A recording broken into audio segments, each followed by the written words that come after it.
Good morning बच्चों। उम्मीद है आप सब अपने घरों पर स्वस्थ होंगे और पढ़ाई भी साथ साथ कर रहे होंगे।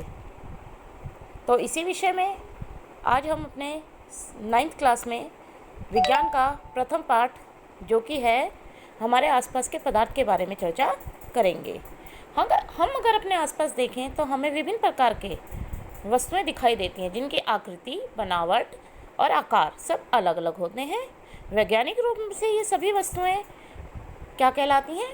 पदार्थ। इन्हीं सभी वस्तुओं को जो आप अपने आसपास देखते हैं, चाहे वो तरल हो, चाहे ठोस हो, चाहे गैसीय अवस्था है, ये सभी पदार्थ कहलाती हैं।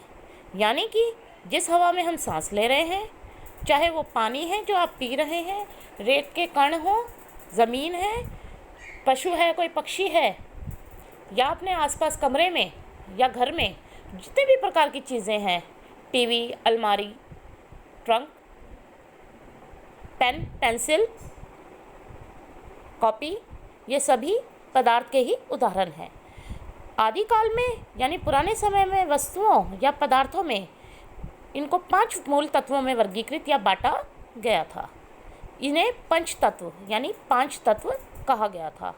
ये सब 5 तत्व क्या हैं? वायु, पृथ्वी, अग्नि, जल और आकाश।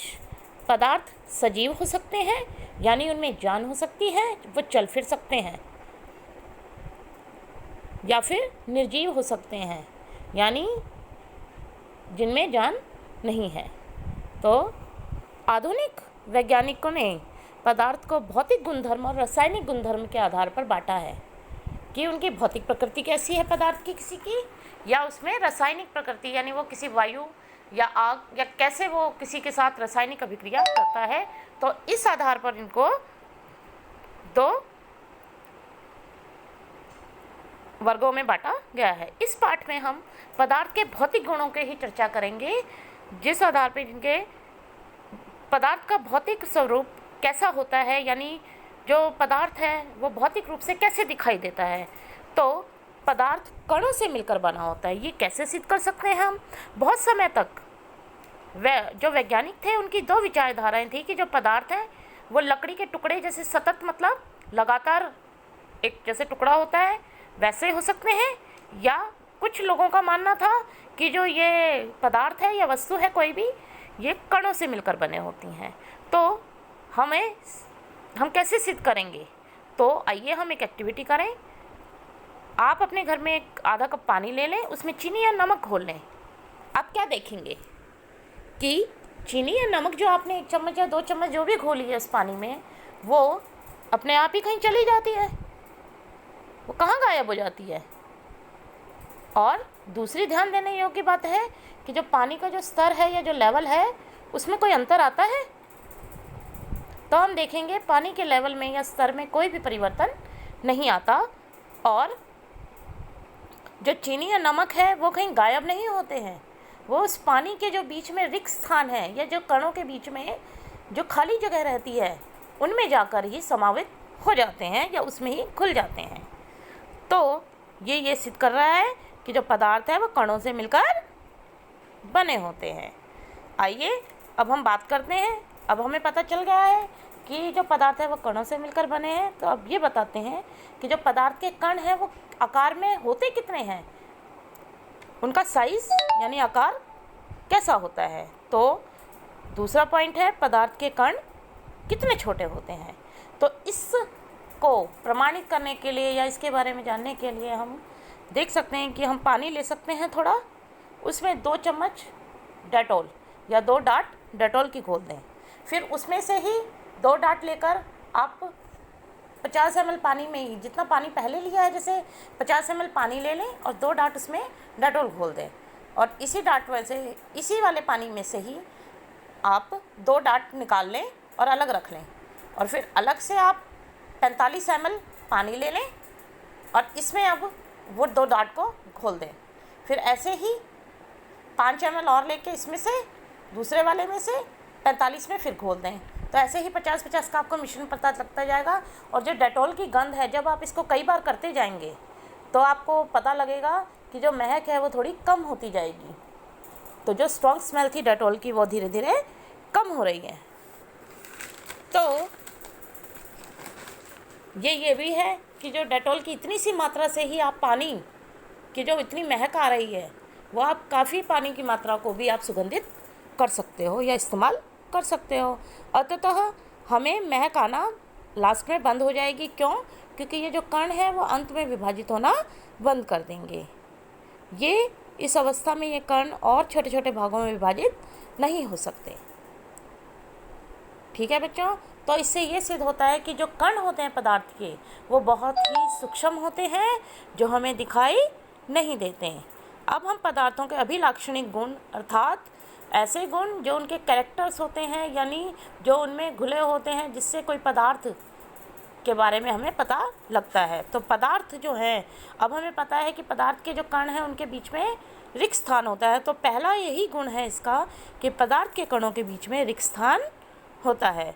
जब आप पानी में चीनी या नमक घोलते हैं तो वो कहाँ चली जाती है? जैसे अभी ने चर्चा की थी पहले कि ये जो चीनी या नमक है ये घुल जाती है और उसके कणों के बीच में रिक्त स्थान में चली जाती है। तो ये क्या दर्शाता है कि जो कोई भी पदार्थ है उसके बीच में कुछ ना कुछ रिक्त स्थान अवश्य होता है।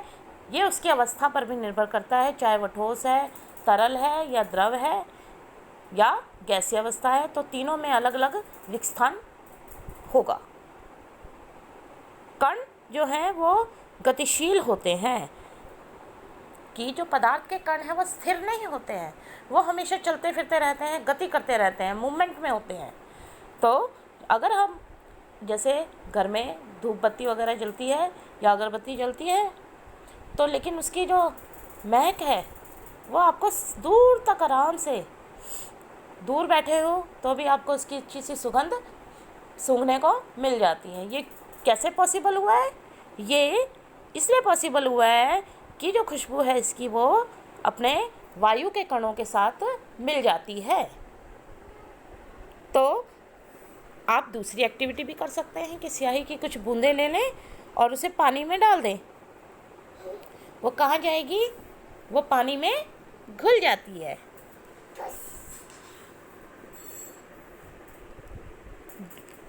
तो बच्चों, दो पदार्थों के कणों का स्वतः यानी खुद ही मिल जाना विसरण कहलाता है। आप ऐसे भी देख सकते हैं, जब आप नींबू पानी बनाते हैं तो नॉर्मल पानी लेते हैं पहले हम, और उसमें पहले चीनी घोल लेते हैं। अगर आप ठंडे पानी में चीनी घोलेंगे तो वो थोड़ा टाइम ज़्यादा लेगी, है ना। तो विसरण की प्रक्रिया बच्चे ताप बढ़ने पर बढ़ जाती है, यानी कणों का मिलना जैसे जैसे ताप बढ़ेगा वैसे वैसे बढ़ेगी। तीसरा अभिलाक्षणिक गुण, कण जो है आपस में आकर्षित करते हैं। इसके लिए जैसे आपके घर के मेंबर से आप एक गोला बना लें, पहले जैसे कमर से कसकर अपने आप को गोला बनाएं। दूसरे उसमें आप क्या करें? अपने हाथों से पकड़कर गोला बनाएं। तीसरी अवस्था में अपने हाथों की सिर्फ उंगलियों को टच करें और एक गोला बना लें ऐसे। तो आप क्या महसूस करेंगे? जो बल है वो प्रथम अवस्था में अधिक उससे लग रहा था। क्यों? क्योंकि जो कण थे वो आपस में ज़्यादा पास पास थे, तो वो अपने आपस ज़्यादा आकर्षित कर रहे थे एक दूसरे को। आप एक कील ले सकते हैं, चॉक का टुकड़ा ले सकते हैं, रबड़ बैंड ले सकते हैं। इसमें आप देखेंगे कि जो कील है उसे आसानी से नहीं काटा जा सकता। चॉक का टुकड़े पे थोड़ा बल लगाकर आप उसे आसानी से तोड़ सकते हो, और रबड़ बैंड को आप खींचकर उसे बहुत दूर तक खींचा जाए तो वो आराम से टूट सकती है। तो यानी वो भंगुर अधिक है। तो यानी कील के बीच के जो आकर्षण का बल है कणों के, वो अधिक है। चॉक के टुकड़े में थोड़ा कम है, रबड़ बैंड में बहुत ही कम है इन दोनों के मुकाबले। आप एक और एक्टिविटी कर सकते हैं, जैसे प्लेट में पानी लें और उंगली से इसको काटने की कोशिश करें।